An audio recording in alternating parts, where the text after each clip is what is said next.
Welcome back everyone. Let's go ahead and talk about the Samsung Galaxy S21 and see how it compares against the iPhone 12. Now this is a pretty quick comparison. This is not an end all be all. I'm going to be pre-ordering the S21s and getting all of them, but I'm actually pretty surprised by what Samsung did this year because they did decrease the price of the Samsung Galaxy S21. So it's kind of more of a competitor against the iPhone 12 rather than the iPhone 12 Pro, which is very interesting. So there's still pros and cons for both. No phone is perfect, but the Galaxy S21, they actually went down in a couple areas, just like how Apple did with the iPhone 12 in some specific areas. Instead of decreasing the price like the S21, Apple actually increased the price of the iPhone 12, but they also put a smaller battery inside of it too, so the iPhone 12 isn't perfect here either.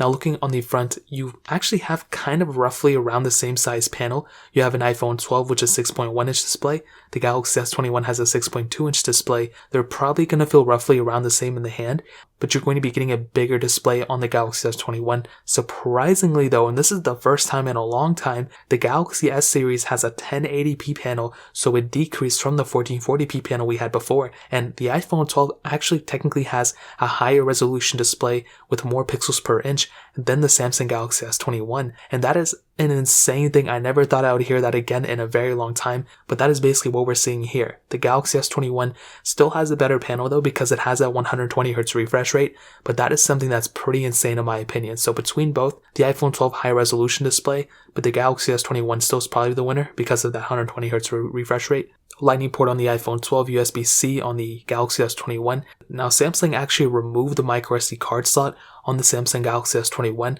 so we're actually not getting that type of capability on this phone anymore, and that is insane to me. Anytime I see something like that happen, I just get shocked, and this is another case in point of something like this happening, and there's nothing we can really do about it. I guess, they're kind of the same in that sense. They don't have expandable storage, but again, there's nothing we can really do about it. And on the back, another interesting thing, the iPhone 12 has a glass back, not a frosted glass back, but it still looks good and feels good, where the Galaxy S21 actually has a plastic back now. So they actually went from the glass back to the plastic back. Is it a big deal? Again, that's something you're going to have to ask yourself. It kind of is to some people. I just think it's kind of weird that they would do something like this, but again, there's nothing we can do about it. And I'll definitely tell you, when it comes down to the feeling in the hand, I'm pretty sure the iPhone 12 is going to feel better, but we'll see when we get the phone in-house. Now you have IP certification on both devices, even though the iPhone 12 does have better IP certification.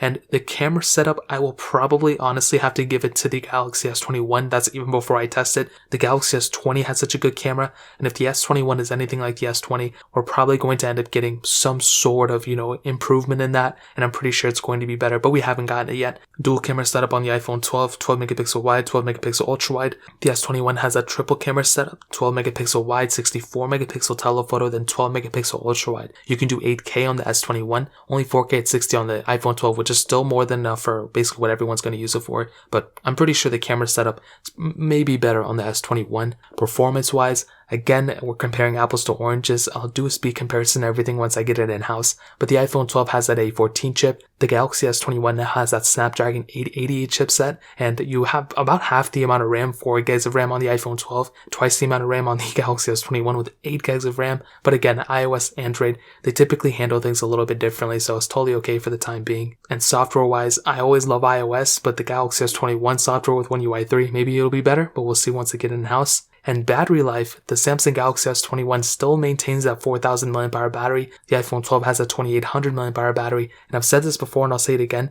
Galaxies have pretty good battery life for the most part, even with the 120Hz refresh rate and all that. So I guess we'll see what happens when I get it in-house, but I might say the S21 will have the better battery life, as I found that the S20 had better battery life. So that really pretty much covers it up. If you guys have any other questions or anything like that, let me know in the comment section below. Hit the like button, that would mean so much, but definitely hit that subscribe button. Every single subscriber that we get really does count, so it means so much if you guys can hit that. Also check out the other links down in the description as well, my Twitter, my Instagram, my other channels. More importantly than everything else, I love every single one of you guys. Hopefully I'll catch you guys in the next video. Peace out till then.